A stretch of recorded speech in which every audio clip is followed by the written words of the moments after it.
புத்தகத்தினுடைய ஆற்றல் எவ்வளவு பெரியது என்பதை புரிந்து கொள்வதற்கு கொடிகாத்த குமரனுடைய வரலாறு ஒன்று போதும்.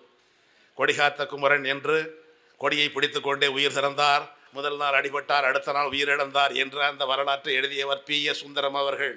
8 அணா விலையுள்ள அந்த புத்தகத்தை P.S. சுந்தரம் மட்டும் எழுதாமல் இருந்திருந்தால் கொடிகாத்த குமரன் உலகத்திற்கு தெரிந்திருக்கவே மாட்டார். அந்த 2ஆம் உலகப் போர் ஏற்படுத்திய நெருக்கடிதான். துணி இல்லை, காரணம் இறக்குமதியாகவில்லை. இயந்திரங்கள் இல்லை, காரணம் இறக்குமதியாகவில்லை. அப்போ நம்ம காலிலேயே நாம் நிற்போம் என்ற நெருக்கடி வந்த பொழுதுதான் திருப்பூர் வளர்ந்தது, டாலர் சிட்டியானது. மதுரை காஞ்சி என்று பாடுவதும் சங்க இலக்கியத்திலே பாடுகின்ற அந்த மதுரை எங்கே? அந்த மதுரை மண்ணுக்குள்ளே போய்விட்டது. இப்பொழுது இருக்கிற மதுரை செயற்கை மதுரை. T.R. ராமலிங்கம் செட்டியார் அவர்தான் இந்திய அரசியல் சட்டம் உருவாக்குகின்ற அந்த தீர்மானிப்பு குழுவிலே உறுப்பினராக இருந்தவர். இந்த திருப்பூரை சேர்ந்தவர். 21ஆம் நூற்றாண்டிலே அழியக்கூடிய மொழிகள் என்று ஒரு 50 மொழியை பட்டியலிட்டிருக்கிறார்கள். அதில் 12ஆம் இடத்தில் இருப்பது தமிழ். புத்தகம் படிக்கிற பழக்கம் இருக்கின்றவர்களுக்கு உணர்ச்சி சார்ந்த நோய்கள் வராது. அந்த செலிபேசியை மட்டுமே பார்த்து கொண்டு இருக்கிற பழக்கம் உள்ளவர்களுக்கு இன்னும் ஒரு 15 ஆண்டுக்கு பிறகு பார்வை பழுதுபடும். அந்த செல்பேசியில் இருக்கின்ற காட்சிகளை மட்டுமே பார்த்து கொண்டு இருப்பவர்களுக்கு மூளையினுடைய இடப்பக்கம் இயங்காமல் போய்விடும். இன்னும் ஒரு 15 ஆண்டுக்கு பிறகு கட்டாயம். இந்த திருப்பூர் தான் வரலாற்று பெருமை வாய்ந்த ஊர் என்பதை, கிமு 300 ஆண்டுக்கு முன்னாலேயே மக்கள் வாழ்ந்த இடம் என்பதை நமக்கு எடுத்து சொன்னவர்கள் எல்லாம் ஆங்கிலேய பெருமக்கள் தான். நம்முடைய பெருமையை பெரும்பாலும் எடுத்து சொன்னவர்கள் அவர்கள் தான். நான்லாம் சின்ன வயசில் இருந்த பொழுது என்னை பற்றி அறிமுகப்படுத்துகிற பொழுது கூட சொன்னார்கள், இவர் தஞ்சாவூரை சேர்ந்தவர், தஞ்சாவூருக்கு பக்கத்திலே கல்லணை, தஞ்சாவூருக்கும் கல்லணைக்கும் நடுவில் உள்ள ஊர் தான் செந்தலை. உண்மையிலே எங்கள் ஊர் செந்தலை தான், அதான் ஊர் பேர். செந்தலைன்னு கூட என்னுடைய முடிய பார்க்கக்கூடாது, அது வேற தலை, அது வெள்ளைத்தலை. ஊர் பேர் தான் செந்தலை. உலகத்தில் இருக்கின்ற மிக பழமையான அணை, அந்த அணை தான் கல்லணை. அந்த கல்லணைக்கு அருகிலே இருக்கின்ற ஊர் தான் நான் பிறந்த ஊர். அதெல்லாம் வரலாற்று புகழ்மிக்க ஊர். இந்த திருப்பூர் அப்படியெல்லாம் வரலாற்று புகழ்மிக்க ஊரா என்றால் பல பேருக்கு ஐயம், இது எப்படிப்பட்ட ஊர்? இந்த ஊரில் மக்கள் வாழ்ந்தது அண்மை காலமாகவா இல்லை நீண்ட காலமாகவா என்று.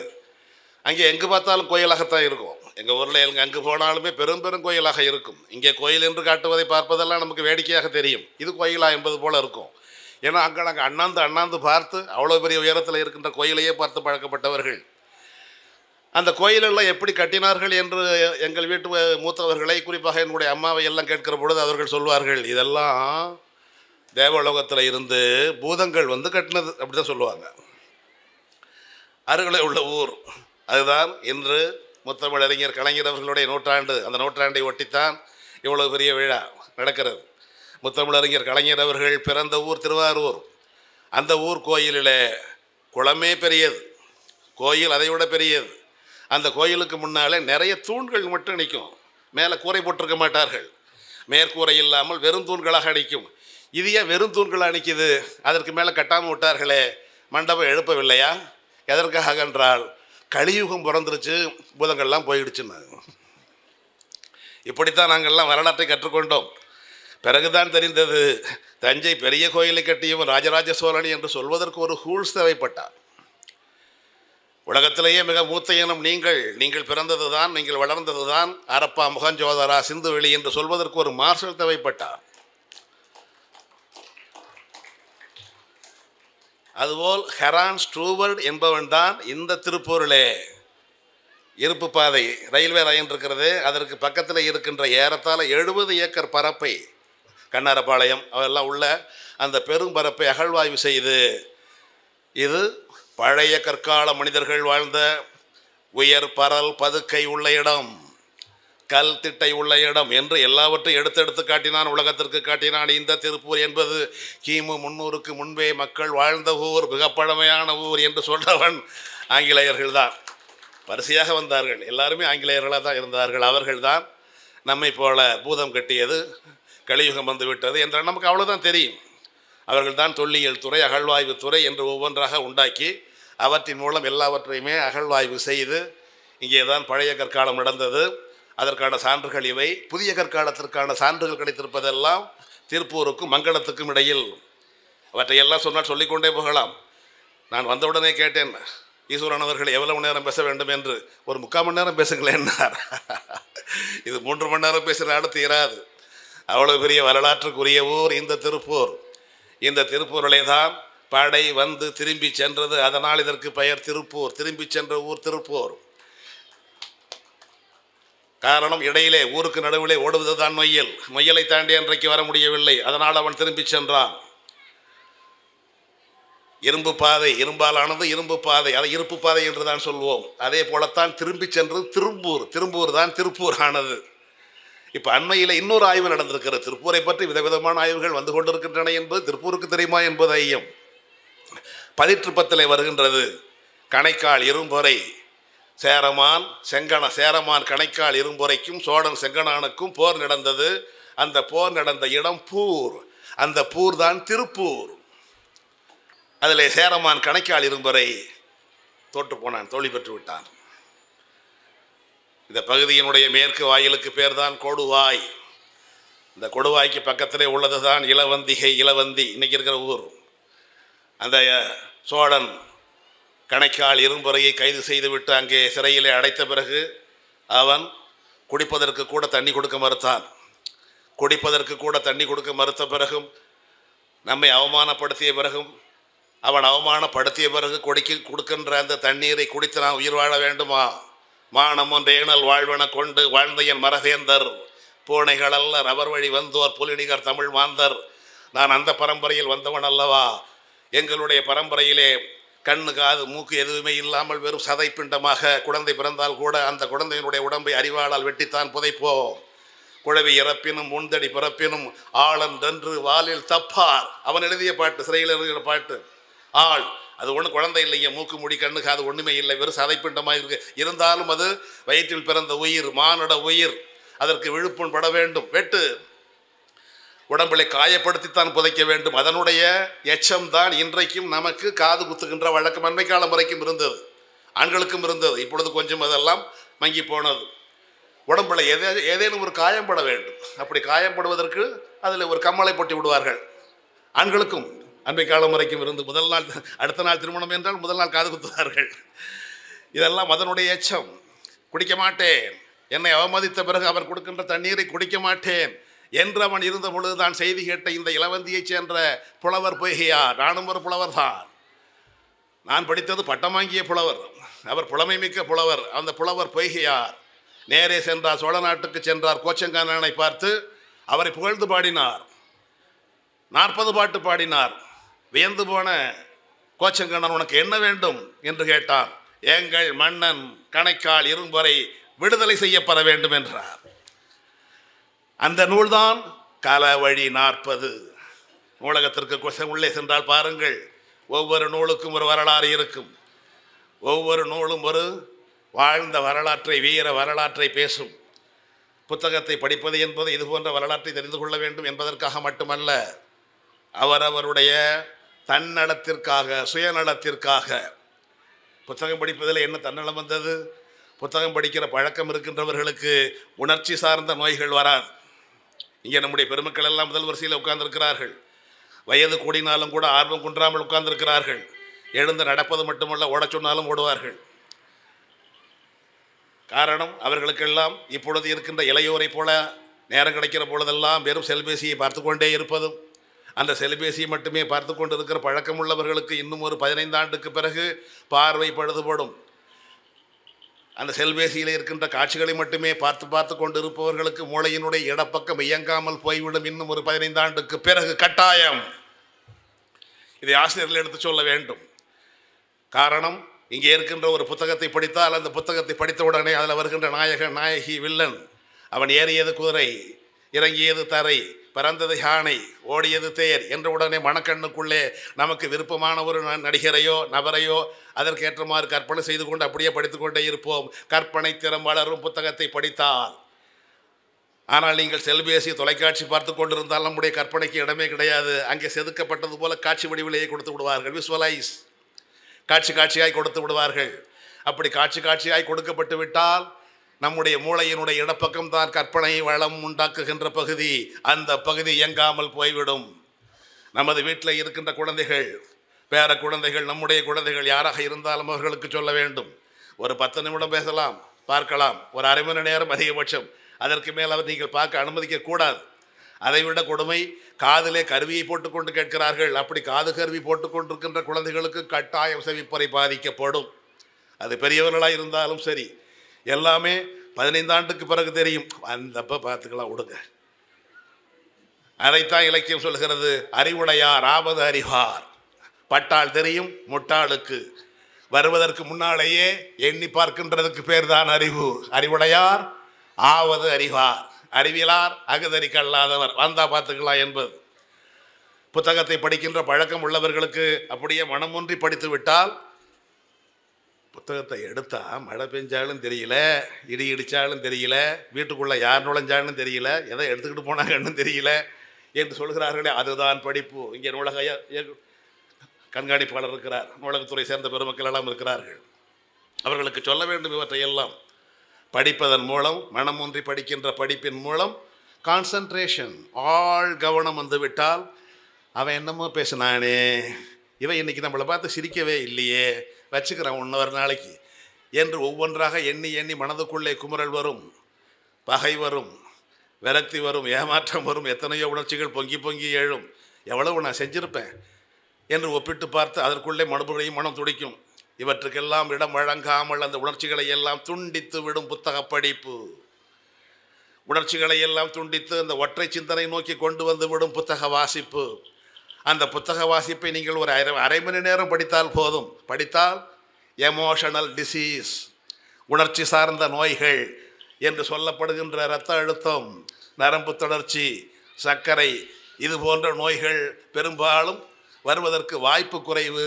வந்தாலும் வீரியம் குறைவாக இருக்கும். படிக்கின்ற பழக்கத்தை ஏற்படுத்த வேண்டும் என்றால் முதலில் பெற்றோர் படிக்க வேண்டும். கண்ணு நீ படி, நான் அடுத்து என்ன பண்ணுறான்னு பார்க்குறேன். நேற்று தான் அந்த பொம்பளை இழுத்துக்கிட்டு போனான், இன்றைக்கி எங்கே இழுத்துக்கிட்டு போகிறான்னு பார்க்குறேன் என்று இவங்க தொலைக்காட்சியவோ செல்பேசியோ பார்த்து கொண்டு குழந்தைகளை படிக்க சொன்னால் அந்த வீட்டிலே எந்த முன்னேற்றமும் நடக்காது. எதை சொல்கிறோமோ அதை நாம் பின்பற்ற வேண்டும். Do as I say but do not do as I do. ஆங்கிலத்தில் சொல்வார்கள், நான் சொல்வதை செய், நான் செய்வதை போல செய்யாதே. அது குழந்தைகளிடத்தில் ஈடுபடாது. அது இமிட்டேஷன், போல செய்தல். நீங்கள் படித்தா அவங்களும் படிப்பாங்க, நீங்கள் ஒழுங்காக வச்சா அவங்களும் ஒழுங்காக வைப்பாங்க. எந்த ஒன்றுமே நம்மை பார்த்துத்தான் கற்றுக்கொள்வார்கள். படிக்கின்ற பழக்கம் நமக்கு வேண்டும். மாநாட்டுக்கு செல்லுகின்ற பழக்கத்தையும், மாநாட்டின் நினைவாக புத்தகங்களை வாங்கி வரும் பழக்கத்தையும் உருவாக்கியவர்கள் பெரியார், அண்ணா, கலைஞர். இன்றைக்கு தளபதி அவர்கள் அரசு விழா எதிலுமே மாலை போடாதீர்கள், புத்தகம் கொடுங்கள் என்றார்கள். எங்களுக்கும் புத்தகம் கொடுத்திருக்கிறார்கள். இந்த புத்தகம்தான், புத்தகத்தின் வழியாக ஏற்படுகின்ற பயன்கள் இத்தனை இருக்கின்றன என்பதற்காகத்தான் மாவட்டந்தோறும் புத்தக திருவிழாக்களை நடத்துங்கள் என்று அரசே நிதி கொடுக்கிறது. அதை முன்னிட்டு இந்த திருப்பூர் மாவட்டம் 4 இடத்தில் நடக்கிறது. எந்த மாவட்டத்தில் இப்படி 4 இடத்துல கிடையாது.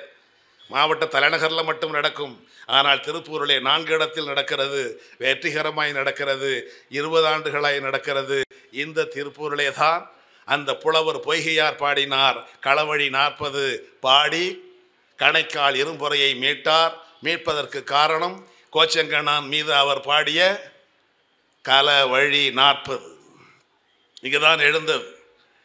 இந்த மாவட்டத்திலே, திருப்பூர் மாவட்டத்திலே அதிகமான நூல்கள் ஒரு ஊருக்கு வந்திருக்கிறது என்றால் அது அவிநாசிக்குத்தான். அவிநாசிக்குத்தான் ஏகப்பட்ட விழாக்கள், பதிகங்கள், கோவை, விதவிதமான இலக்கியங்கள் எல்லாம் அவிநாசிக்குத்தான். அடுத்த இடம் திருமுருகன் பூண்டிக்கு. இந்த 2 கோயிலுக்குத்தான் அதிகமான இலக்கியங்கள், சிற்றிலக்கியங்கள் வந்திருக்கின்றன. அந்த பெருமையும் திருப்பூருக்குத்தான். நம்முடைய மாவட்டம் நமக்கு அருகிலே இருக்கின்ற ஊர் தான். உண்மையிலே அவிநாசி என்ற ஊரை நீங்கள் பார்க்க வேண்டும் என்று தேவார, திருவாசகம் முதலிய நம்முடைய சமய இலக்கியங்களை புரட்டிக்கொண்டே இருந்தால் புரட்டிக்கொண்டே இருக்க வேண்டியது தான். அதில் அவிநாசி இருக்காது. அவிநாசிக்கு தானே வந்தார்கள் நம்முடைய பெருமக்கள், வந்தார்கள் நம்முடைய சமய குறவர்கள், வந்தார்கள், பாடினார்கள். எங்கே அவிநாசி, எங்கே அவிநாசி என்று கேட்டால் அங்கே அவிநாசி இருக்காது. அவிநாசிக்கு என்ன பெயர்? திருப்புக்கு ஒளியூர். அதுதான் இருக்கும். அவிநாசியினுடைய பழைய பெயர் திருப்புக்கு ஒளியூர். அதுதான் இருக்கும். ஊருக்கு பெயர் திருப்புக்கு ஒளியூர். அங்கே இருக்கிற கோயிலுக்கு பெயர் தான் அவிநாசி. அங்கே இருக்கிற கோயிலிலே உள்ள இறைவனுக்கு பெயர் பெருங்கேடிலியப்பர். பெரும் கேடு, கேடு நாசம், பெருங்கேடு அவிநாசம். அதை ஒன்றுமில்லாமல் செய்கிறவர் அவிநாசி அப்பர் என்று வடமொழியிலே மாற்றிவிட்டார்கள். கோயிலுக்கு பெயர் தான் அவிநாசி, அந்த ஊருக்கு பெயர் திருப்புக்கோழியூர். அந்த ஊர் புதையுண்டு போனது, அழிந்து போனது. அழிந்து போன நகரம்தான் உண்மையிலே இருக்கிற பழைய அவிநாசி.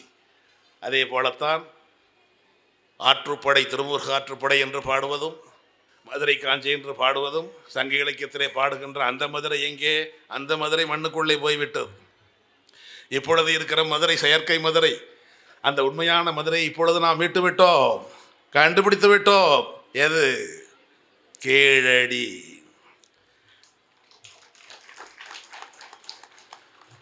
அந்த கீழடி தான் நம்முடைய பழைய மதுரை. பழைய மதுரையை இப்பொழுது நாம் மீட்டெடுத்து விட்டோம். மீட்டெடுத்து விட்டோம் என்றால் 100லே 1 பகுதி தான் அகழ்வாய்வு நடந்திருக்கிறது. இன்னும் 99 விழுக்காடு நடந்தால் எவ்வளவு பெரிய உண்மைகள் வரும் என்று சொல்ல முடியாது. கிமு 6ஆம் நூற்றாண்டுக்கு முந்தைய எழுத்து அங்கே கிடைத்திருக்கிறது, இரும்பு கிடைத்திருக்கிறது. எந்த ஒரு நாட்டிலே இரும்பு கிடைக்கிறதோ அந்த நாடு நாகரிகமிக்க நாடு, அறிவுச்செழுமை மிக்க நாடு. அந்த இரும்பு கிடைத்திருக்கிறது, மணிகள் கிடைத்திருக்கின்றன, வீடே கிடைத்திருக்கிறது, தெருக்களை கிடைத்திருக்கின்றன. ஆதிச்சநல்லூரோ ஹரப்பாவோ மொகஞ்சாதாரோவோ அவையெல்லாம் ஆட்களை புதைத்த இடங்கள்.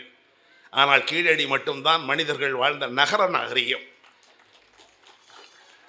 ஒரு முறையாவது சென்று அவற்றை காட்டு செல்லுங்கள். இதுதான் கீழடி, நம்முடைய முன்னோர்கள் வாழ்ந்த ஊர். எவ்வளவு உலகமே நம்மை வியக்கிறது. உலகத்தில் இன்றைக்கு இருக்கின்ற 7000 மொழிகளிலே மிகவும் தொன்மையான மொழிகள் 6 என்று பட்டியலிடுகிறார்கள். அந்த 6 மொழிகளிலே இன்றைக்கும் பேச்சு வழக்கில் இருக்கின்ற மொழி ஒரே ஒரு மொழி, தமிழ் என்று உலகம் சொல்கிறது. அது அண்மை நாள் வரைக்கும் இருந்த பெருமை. இப்பொழுது இறந்து போன மொழிகள் 2 உயிர் பெற்று விட்டன. ஒன்று சீனம். சீனத்தினுடைய பழைய சீனம் மான்ட்ரின். ஏங்க டிம்மா எரியுது லைட்டு, ஏன் இந்த ஃபேன் ஓடுது இப்படி ஸ்லோவா, அதை பேசுகிறோமே, என்ன மைக்கு இப்படி ஷேக் ஆகுது சொல்கிறோமே, இதெல்லாம் கலப்பட தமிழ்.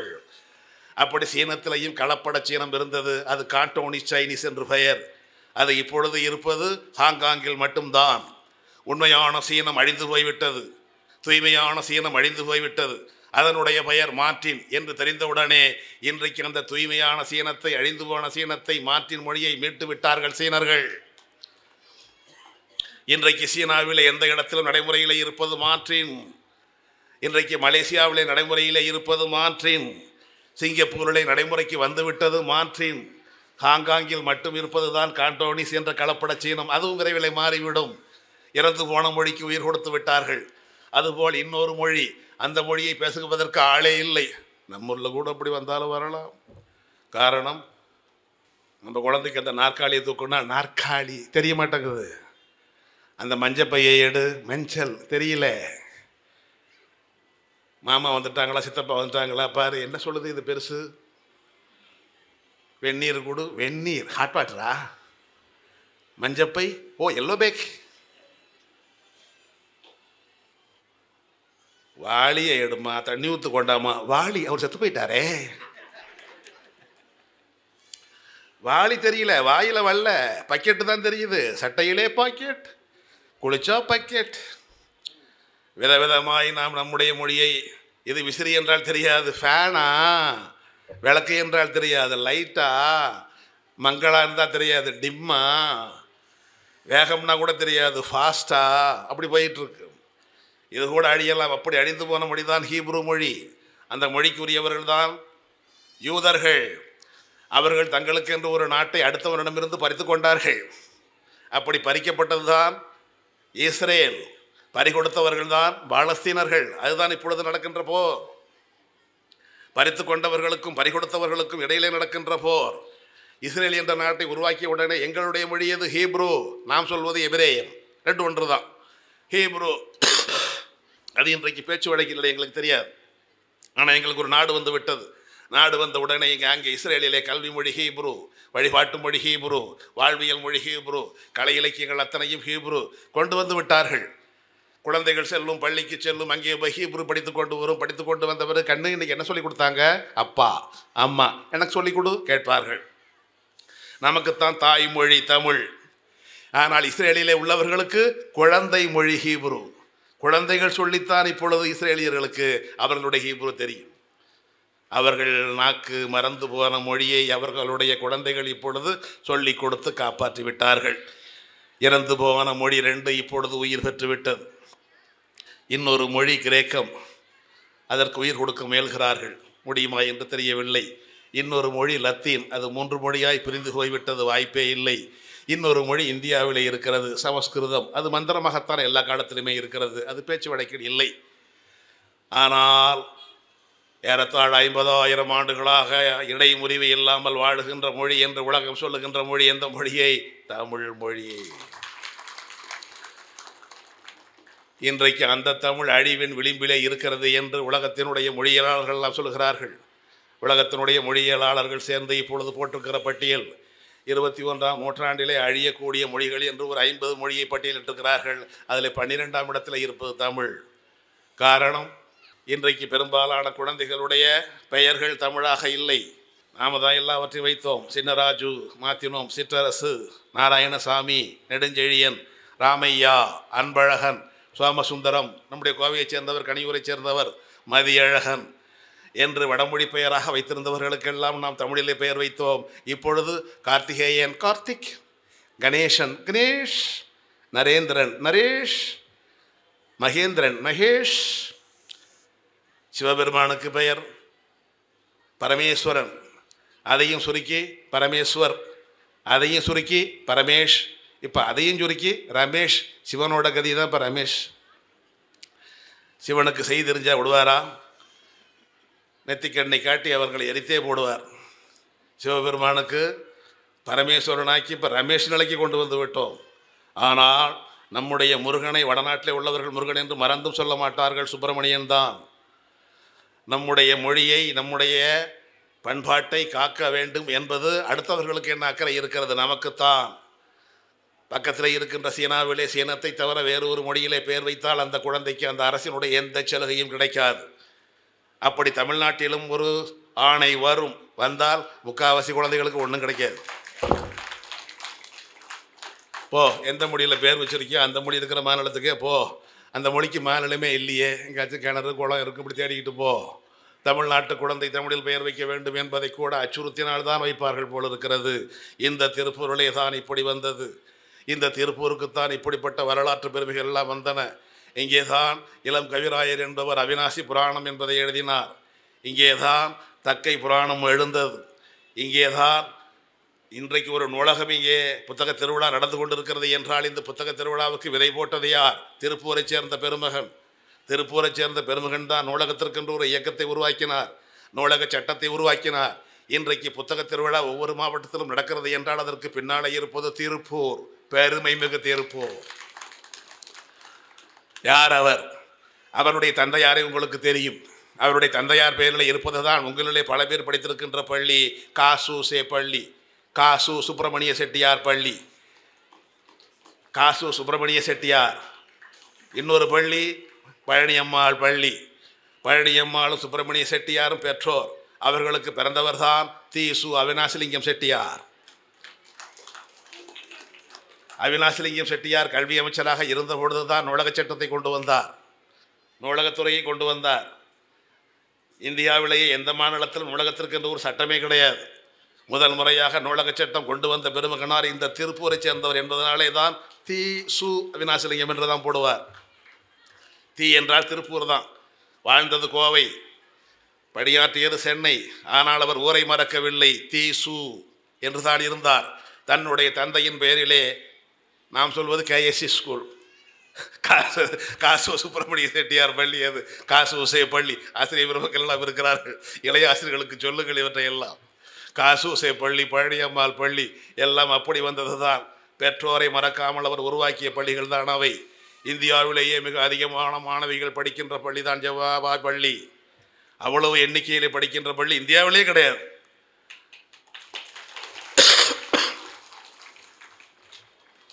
கல்வி தொழில் ரெண்டையுமே இணைத்து கற்பித்தது தான் இந்த கோவை, இந்த திருப்பூர், இந்த கொங்கு மண்ணுக்குரிய பெருமை.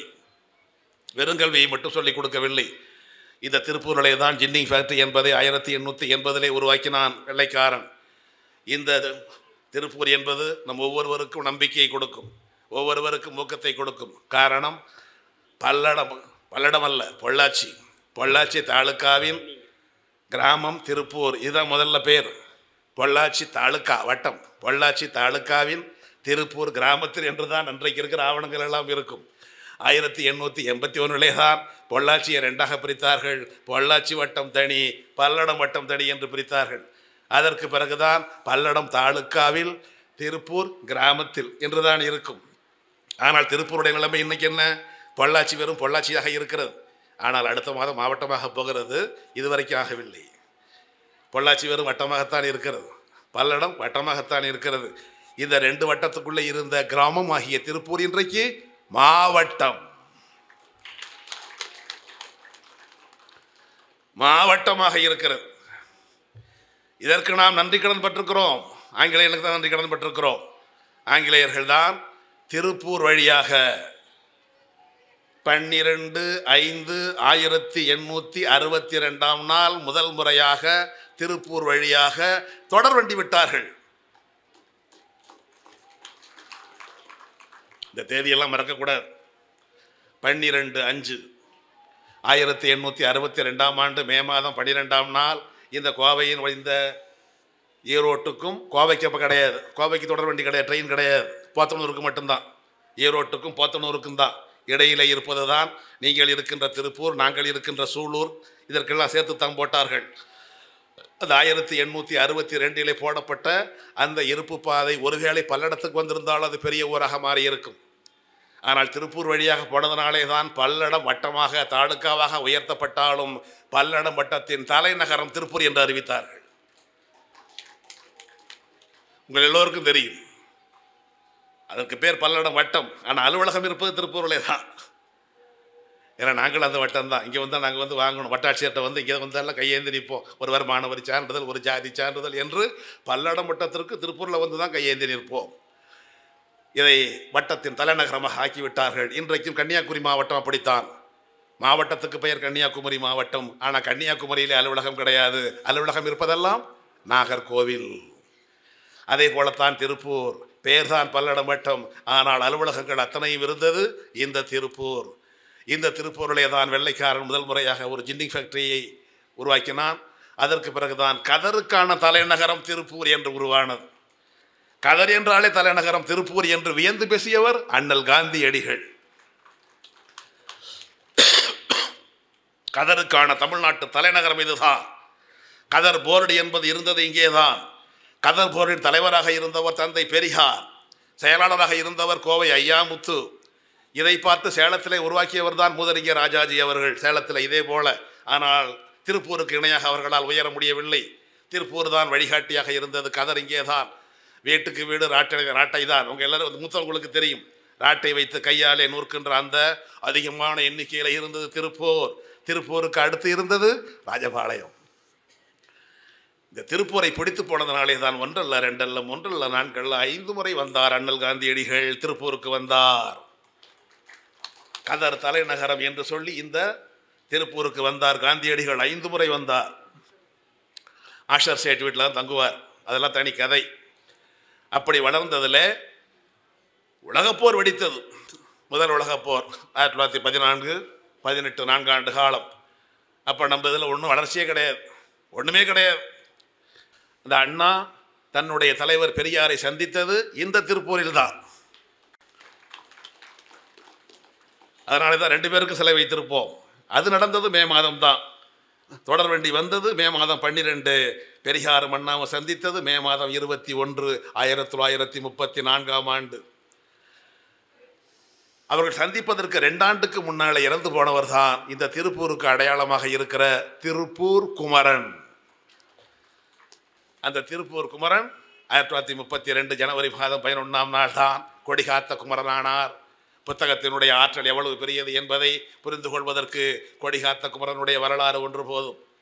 கொடிகாத்த குமரன் என்று கொடியை பிடித்து கொண்டே உயிர் சிறந்தார், அடியை பட்டு கொண்டார், முதல் நாள் அடிபட்டார், அடுத்த நாள் உயிரிழந்தார் என்ற அந்த வரலாற்றை எழுதியவர் P.S. சுந்தரம் அவர்கள்.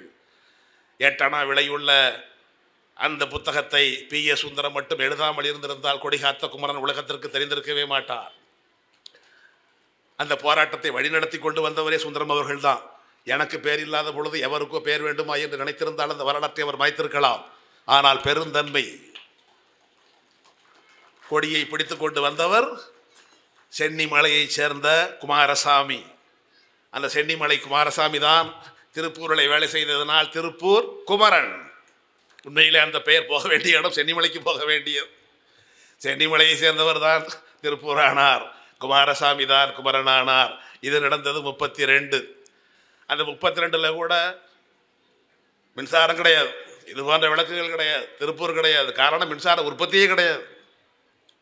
கொஞ்சம் பின்னோக்கி பார்த்தா தெரியும், எங்கே பார்த்தாலும் இருட்டு தான். எங்கு பார்த்தாலும் ஒரு அரிக்கன் விளக்கு இருக்கும், ஒரு மண்ணெண்ணெய் விளக்கு இருக்கும். அது அணைவதா எரிவதா என்பது போல துடித்து கொண்டே இருக்கும். நாங்கள் எல்லாம் படித்ததே மண்ணெண்ணெய் விளக்கில் தான். மண்ணெண்ணெய் விளக்கில் படித்து வளர்ந்தவர்கள் தான் நாங்கள் எல்லாம். காரணம் வீட்டில் மின்சார விளக்கு கிடையாது. மண்ணெண்ணெய் விளக்கு எப்படி இருக்கும் என்பது எங்களுக்கு தெரியும். ஆனால் இங்கே இருக்கின்ற பெரும்பாலருக்கு தெரிய வாய்ப்பு இல்லை. 32ஆம் ஆண்டு தான் உதகையிலே பைக்காராவிலே மின்சாரம் உற்பத்தி செய்யப்பட்டது. 32ஆம் ஆண்டுக்கு பிறகுதான் கோவைக்கு மின்சாரம் வந்தது. அதற்கு ரொம்ப நாளைக்கு பிறகுதான் திருப்பூருக்கு வந்தது. இந்த திருப்பூருக்கு வந்த பொழுது தான் அப்பொழுது இங்கே பெரிய முன்னேற்றம் இல்லை, எல்லாம் கையாளர் ஆட்டை தான். 2ஆம் உலகப்போர் வந்து விட்டது. 1939க்கும் 1945க்கும் இடைப்பட்ட 6 ஆண்டு காலம் 2ஆம் உலகப்போர். அதனால் அந்நிய துணி ஏங்கும் இல்லை, அந்நிய இயந்திரங்கள் ஏங்கும் இறக்குமதி இல்லை என்ற நிலை வந்தவுடனே சொந்த ஊரிலேயே துணியை நெய்ய வேண்டிய தேவை ஏற்பட்டது. நெசவுக்கான இயந்திரங்களை உருவாக்க வேண்டிய தேவை ஏற்பட்டது. அப்படித்தான் திருப்பூர் வளர்ந்தது. இங்கேதான் ஜெர்மனியில இருந்து இயந்திரத்தை கொண்டு வந்தார்கள். நாமே நெசவு செய்தார்கள். இயந்திரம் கிடைக்கவில்லை, இயந்திரங்களையும் உருவாக்குவோம். அதுதான் LMW டெக்ஸ்மோ. ஏராளமான நெசவாள இயந்திரங்கள் எல்லாம் இங்கே உருவாக்கணும். 2ஆம் உலகப்போர் மட்டும் வராமல் இருந்திருந்தால் இந்த திருப்பூர் நாட்டையிலே தான் நின்றிருக்கும். அந்த 2ஆம் உலகப்போர் ஏற்படுத்திய நெருக்கடி தான். துணி இல்லை, காரணம் இறக்குமதியாகவில்லை. இயந்திரங்கள் இல்லை, காரணம் இறக்குமதியாகவில்லை. அப்போ நம்ம காலிலேயே நாம் நிற்போம் என்ற நெருக்கடி வந்த பொழுதுதான் கோவை வளர்ந்தது, திருப்பூர் வளர்ந்தது, டாலர் சிட்டி ஆனது. Dollar city. அப்பொழுதெல்லாம் பனியன் தான், பனியன் உற்பத்தி மட்டும்தான். பனியன் மட்டுமே இருந்த இந்த திருப்பூரிலே தான் பின்னால் கொஞ்சம் மாற்றமாக ஜட்டி, அடுத்தடுத்த வகையிலே கொஞ்சம் கொஞ்சமாக செய்த பொழுது தான் இந்த பனியன் போடுகிற பழக்கமே நின்று போய்விட்டது பல பேருக்கு. எல்லாமே டிஷர்ட்டுக்கு வந்து விட்டார்கள். அப்பொழுது உள்ளாடை என்ற ஒன்றை மாற்றத்திற்கு ஏற்ப தன்னை மாற்றிக்கொண்டது திருப்பூர். எல்லா வகையான உள்ளாடைகளும், இரவு உடை இங்கே, விளையாட்டு உடை இங்கே, அத்தனை வகையான உடைகளும் இங்கே நாங்கள் செய்து தருவோம் என்று செய்தார்கள். உலகம் முழுக்க போனது. அதனால் திருப்பூர் உயர்ந்தது. படிப்படியா இத்தனையும் நடந்தது எங்கே? எல்லாம் 1970க்கு பின்னால் தான்.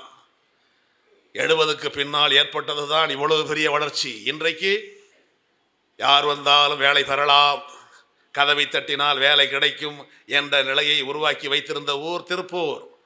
இப்பொழுது கொஞ்சம் சரிந்திருக்கிறது. இருந்தாலும் திருப்பூர் தன்னை சரிப்படுத்தி கொள்ளும். திருப்பூர் தன்னை மீண்டும் உயரத்தில் முதன்மையில் வைத்துக் கொள்ளும். அதற்கான ஆற்றல் உள்ள பெருமக்கள் இங்கே இருக்கிறார்கள். ஒரு நாடே அழிந்தது, நாகசாகி, ஹிரோஷிமா அழிந்தே போனது, நகரமே அழிந்து போனது. இன்றைக்கு அழிந்து போன அந்த நகரமும் அந்த நகரத்துக்குரிய நாடும் உலகத்தினுடைய வல்லரசு ஜப்பான். புத்தகங்கள் தான் நமக்கு நம்பிக்கையை உண்டாக்கும். எத்தனை அழிவு ஏற்பட்டாலும் அதில் இருந்து மீண்டு எடுகின்ற ஆற்றல் எங்களுக்கு உண்டு. ஜப்பானை போல், ஹிரோஷிமாவை போல் புத்தகங்கள் தான் உங்களுக்கு சொல்லும். புத்தகங்களின் மூலம் தான் நம்பிக்கையை பெற முடியும். குழந்தை பிறந்துருச்சே, கண்ணே அசைவில்லை, காது கேட்கல, அம்மாவை தெரியுதா பார்க்கல, கண்ணும் தெரியல, அம்மா அம்மா சொல்லு, வாயும் பேசல, இது என்னதான் பண்ண போகுதோ என்று தானே நினைத்திருப்போம். காது கேட்கவில்லை, செவிட்டுத்தன்மை, கண் பார்க்கவில்லை, குருட்டுத்தன்மை, வாய் பேசவில்லை. காது கேட்கலன்னா வாய் பேச, ரெண்டு ஒன்று தொடர்புடையது. பேச்சும் இல்லை. இருந்தாலும் அந்த குழந்தை எப்படியாவது அறிவுத்துறையிலே மேம்பட்டு விட முடியும் என்று பெற்றோரும் நம்பினார்கள். குழந்தையை நம்ப வைத்தார்கள். அதற்கென்று ஒரு ஆசிரியரை ஏற்படுத்தினார்கள். அந்த ஆசிரியர் காதல விடாது. உடனே அந்த ஆசிரியருடைய உதட்டில் அந்த குழந்தை கை வைத்துக் கொள்ளும். உடனே அந்த எழுத்தை அந்த குழந்தையினுடைய முதுகலை எழுதி காட்டுவார். ஏ பி உதட்டில் கை வச்சுக்கோ, இப்படி தான் அசையணுமா, இது பி, முதுகில் எழுதி காட்டுவாங்க. அப்படி உதட்டசைவின் மூலம் எழுத்தை தெரிந்து கொண்டு முதுகின் மேலே எழுதுவதை கொண்டு எழுத்தை புரிந்து கொண்டு உலகத்தின் தலை சிறந்த அறிவாளராய் உயர்ந்த அந்த பெண்ணுக்கு பெயர் தான் ஹெலன் கெல்லர். எல்லா உறுப்புகளும் இல்லை, இதையெல்லாம் சொல்லியவர் வள்ளுவர். பொறியின்மை யாருக்கும் பழி என்று. உடம்புக்குள்ள எந்த ஒரு குணம் இருந்தாலும் அதனால் ஒரு குறையும் இல்லை. ஊக்கம் இருந்தால் போதும், முயற்சி இருந்தால் போதும், நம்மால் முன்னேற முடியும். அது ஊருக்கும் பொருந்தும், குடும்பத்திற்கும் பொருந்தும், தனிநபருக்கும் பொருந்தும். அவற்றையெல்லாம் சொல்லிக் கொடுப்பதுதான் அச்சடித்த அனுபவம், புத்தகம். அணி அணியாக இருக்கின்றன. பைசர் அவர்களிடத்தில் கேட்டோம், எத்தனை புத்தகங்கள், எத்தனை பதிப்பகங்கள் வந்திருக்கின்றன? 150 பதிப்பகங்கள் என்றார். சென்ற ஆண்டு வாங்கியதை விட இந்த ஆண்டு 5000 ரூபாய் குறைவாக வாங்கியிருக்கிறோம் என்று சொன்னார். எப்படியாவது புத்தகங்கள் பரவ வேண்டும் என்பதற்காக பாடுகின்ற பெருமக்கள் உண்மையிலேயே நம்முடைய நன்றிக்குரிய பெருமக்கள். அந்த நன்றிக்குரிய பெருமக்களாக இருக்கின்றவர்களைத்தான் நாம் நினைக்கிறோம். சு. அவினாசிலிங்கம் செட்டியார், அவருடைய சித்தப்பா தான் ராமலிங்கம் செட்டியார். அவர்தான் இந்திய அரசியல் சட்டம் உருவாக்குகின்ற அந்த தீர்மானிப்பு குழுவிலே உறுப்பினராக இருந்தவர். இந்த திருப்பூரை சேர்ந்தவர். எல்லாம் ஊர் பேரை மறக்கதில்லை. நீங்களும் இந்த விழாவின் நினைவாக எல்லோருமே பெயருக்கு முன்னால் டி என்று போடாமல் தீ என்று போடுங்கள். நாங்கள் இருக்கின்ற சூழ்நிலை இருக்கின்ற எல்லோருமே எஸ் என்று போட மாட்டார்கள், சு என்று தான் போடுவார்கள். சூரா தங்கவேலு, சூரா சுப்பிரமணியம் என்று தான் சுவா, சூகா தேவராசு, சூப்பா வடிவேலு என்று தான் இந்த சூ போடுகின்ற வழக்கம். பெற்ற தாயும் பிறந்த ஊரும் பேசும் மொழியும் மிக முக்கியமானவை. பேசும் மொழிக்கும் பிறந்த இடத்திற்கும் நாம் கொடுக்கின்ற மதிப்பு என்பது நம்முடைய பெயரின் மூலம்தான். எழுதுகின்ற பெயர் முகநூலிலாகட்டும், எந்த விதமான சமூக ஊடகத்திலாகட்டும் தமிழில் இருக்கட்டும். போடுகின்ற கையெழுத்து தமிழில் இருக்கட்டும். பெயருக்கு முன்னால் போடுகின்ற முன்னெடுத்து தமிழில் இருக்கட்டும். பக்கத்தில் இருக்கின்ற கர்நாடகாவிலே நவம்பர் 1ஆம் தேதி கன்னட நாள் என்று அறிவித்தார்கள். கன்னட நாள், கர்நாடகா நம்மிடம் இருந்து பிரிஞ்சு போன ஒரு மாநிலம். அறிவித்தார்கள், ஊடகங்களிலே கன்னடத்தில் மட்டுமே பெயரை வையுங்கள், போடுகின்ற கையெழுத்தை கன்னடத்தில் மட்டுமே போடுங்கள், முன்னெழுத்தை கன்னடத்தில் மட்டுமே போடுங்கள், உங்களுடைய தொழில் வணிக பெயர்களை எல்லாம் கன்னடத்தில் மட்டுமே முதலில் எழுதுங்கள், பிறகு ஆங்கிலத்தில் மற்ற மொழியில் எழுதுங்கள். நடைமுறைப்படுத்தி விட்டார்கள். அவர்களுக்கு வழிகாட்டியவர்கள் நாம். இன்றைக்கு நமக்கு யார் யாரோ வழிகாட்டி கொண்டிருக்கிறார்கள். இந்த இழந்து போன பெருமைகளை எல்லாம் நினைவுபடுத்துகின்ற ஆற்றல் தான் நம்முடைய புத்தகங்களுக்கு உண்டு. ராமலிங்கம் செட்டியார் கேள்விப்பட்டதே இல்லைங்க. அவரோட அண்ணன் பையன் தான் சு. அவினாசிலிங்கம் செட்டியார். அவர்தான் கல்வி அமைச்சராக இருந்த பொழுது பாட நூலிலே திருக்குறளை கொண்டு வந்தார். அவினாசிலிங்கம் செட்டியார் தான் கொண்டு வந்தார். அவர்தான் ஆங்கிலத்தில் இருக்கின்ற என்சைக்ளோபீடியாவை போல கலைக்களஞ்சியத்தை கொண்டு வந்தார். அவினாசிலிங்கம் செட்டியார். அவர்தான் பெரியாரினுடைய எழுத்து சீர்திருத்தத்தை நடைமுறைப்படுத்த ஒரு குழுவை அமர்த்தி எழுத்து சீர்திருத்தம் நடைமுறைக்கு வரும் என்று அறிவித்தார். அதற்குள்ளே அவருடைய அமைச்சர் பதவி மாற்றப்பட்டது. அந்த முயற்சி நின்று போய்விட்டது. பிறகு 78 தான் நடைமுறைக்கு வந்தது. இல்லை என்றால் 48 நடைமுறைக்கு வந்திருக்கும். இத்தனைக்கும் காரணமானவர் சு. அவினாசிலிங்கம் செட்டியார். அவருடைய சித்தப்பா ராமலிங்கம். அவர்தான் அரசியல் நிர்ணய சபை என்பார்கள். அரசியல் சட்டத்தை உருவாக்குகின்ற அவையிலே உறுப்பினராக இருந்தவர் அவர். என்னுடைய தமிழை ஆட்சி மொழி ஆக்கு என்ற அரசியல் சபையிலே வாதிட்டவர் அவர். தமிழ்நாட்டிலே கூட்டுறவு என்பதற்கான துறையை உருவாக்கி கொடுத்தவர் திருப்பூரை சேர்ந்த ராமலிங்கம் செட்டியார். கூட்டுறவு தந்தை அவர்தான். கோயம்புத்தூர் கூட்டுறவு பயிற்சி மையம் என்று கோவையில் இருந்தது. 52 ராமலிங்கம் இறந்தார். இறந்து போன பிறகு இன்றைக்கு அதற்கு பெயர் கோயம்புத்தூர் ராமலிங்கம் கூட்டுறவு பயிற்சி மையம். இந்த திருப்பூர் ராமலிங்கம் தான், ராமலிங்கம் தான் கூட்டுறவுத்துறைக்கு காரணமானவர். இப்படிப்பட்ட பெருமக்கள் ஒன்றல்ல. ஒரு நாடு, ஒரு ஊர், நல்ல நாடு என்றால் எப்படி சொல்வது? இதோ இந்திய படம் சுக்குநூறாய் கிழித்தாச்சு, உலகப்படம் சுக்குநூறாய் கிழிச்சாச்சு, மறுபடியும் ஒட்டி கொண்டு வா, கொடுத்து விட்டார்கள். எதை மேலே வைப்பது, எதை நடுவில் வைப்பது, எதை கீழே வைப்பது என்று எல்லாரும் முயற்சி பண்ணி கொண்டிருக்கிற பொழுது ஒரு பையன் மட்டும் இதோ இந்தியா, இதோ உலகம் கொண்டு வந்து கொடுத்து விட்டார். எப்படி? நீங்கள் எல்லாம் இந்தியாவையும் உலகத்தை படத்தை மட்டும் பார்த்தீர்கள். நான் படத்திற்கு பின்னால் இருந்த உருவத்தை பார்த்தேன். 2 படத்திற்கும் பின்னால் ஒரு ஆணும் ஒரு பெண்ணும் இருந்தார்கள். நான் ஆணை இணைத்தேன், இந்தியா வந்து விட்டது. பெண்ணை இணைத்தேன், உலகம் வந்து விட்டது. வெறும் கோடுகளை மட்டுமே வைத்து இணைத்துக் கொண்டிருந்தால் இணைத்துக் கொண்டே இருக்க வேண்டியதுதான். அது ஏதோ ஒரு பக்கம் பொருந்தி இன்னொரு பக்கம் பள்ள துருத்திக்கிட்டு நிற்கும். ஆனால் மனித உடலை பின்னால் இருப்பதை பார்த்து விட்டான். அதை பொருத்தினான். எங்கே நல்ல மனிதர்கள் இருக்கிறார்களோ அதுதான் நல்ல ஊர், எங்கே நல்ல மனிதர்கள் இருக்கிறார்களோ அதுதான் நல்ல நாடு. யார் சொன்னது? ஔவையார். நாடா கொன்றோ, காடா கொன்றோ, அவளா கொன்றோ, மிசையா கொன்றோ, எவ்வழி நல்லவர் ஆடவர் அவ்வழி நல்லை வாழிய நிலனே. நாடாக இருக்கட்டும், காடாக இருக்கட்டும், பள்ளமாக இருக்கட்டும், மேடாக இருக்கட்டும், நல்ல பெருமக்கள் எந்த ஊரில் இருக்கிறார்களோ அது நல்ல ஊர். அப்படித்தான் இந்த கோவை, இந்த திருப்பூர் நகரிலே 1965ஆம் ஆண்டு பிப்ரவரி மாதம் 10ஆம் நாள் இந்தி ஒழிக தமிழ் வாழ்க என்று முழக்கமிட்டு கொண்டு எங்களுடைய தமிழை ஆட்சி மொழியாக்குங்கள் என்று முழக்கமிட்டு கொண்டு வந்தார்கள். இந்த திருப்பூரிலே பூக்கடை சந்து வழியாக 500 மாணவர்கள் வந்தார்கள்.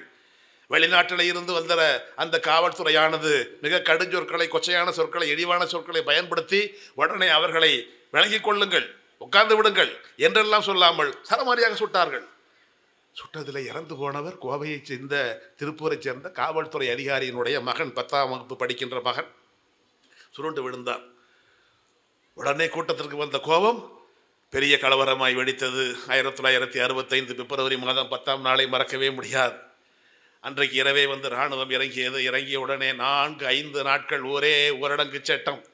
அதிலே ஏறத்தாழ 15 பேர் இறந்து போனார்கள், சுட்டுக் கொல்லப்பட்டார்கள். 15 பேர், ஏறத்தாழ 25-30 பேர் சிறைக்கு போனார்கள். அதிலே ஒரு இளைஞன், அவரும் காவல்துறை அதிகாரியினுடைய மகன் ஜெயச்சந்திரன் என்று பெயர், அவர் மேல் வழக்கு போடப்பட்டு 3 மாதம் சிறையில் இருந்த, 3 ஆண்டு சிறை, கடுங்காவல் சிறை. ஜெயச்சந்திரா, எங்கள் திருப்பூரை சேர்ந்தவரே, 65இல் 3 ஆண்டு சிறை தண்டனை பெற்றவரே, அன்னை தமிழுக்காக 15 பேர் இறந்ததை பார்த்த சான்றே, சாட்சியே, இப்பொழுது நீ எங்கிருக்கிறாய் என்று கேட்க வேண்டும்.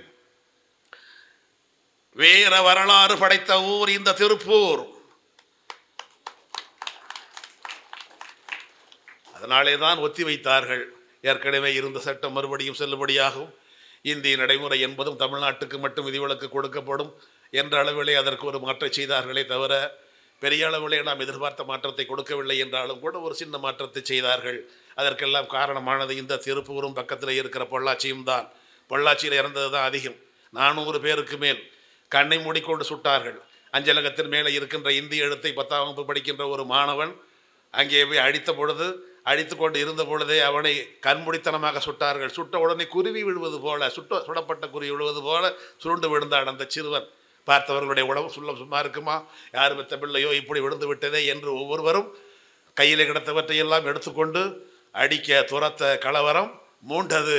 வந்திருந்த இராணுவமோ கண்முடித்தனமாய் சுட்டது. சுட்ட உடனே விழுந்து கிடந்த உடல்களை மட்டும் எண்ணி எண்ணி அடுக்கி பொள்ளாச்சிக்கும் பழனிசாலைக்கும் இடையிலே இருக்கிற மயானத்திலே கொண்டு போய் எரித்தார்கள். மிச்சமுள்ள உடல்களை எல்லாம் மதுக்கரை இராணுவ மைதானத்திலே போட்டு புதைத்தார்கள். அவற்றையெல்லாம் செய்த படுபாவி நான் தான் என்று சொன்னார் அந்த லெப்டினன்ட் இராணுவத்துறை அதிகாரி.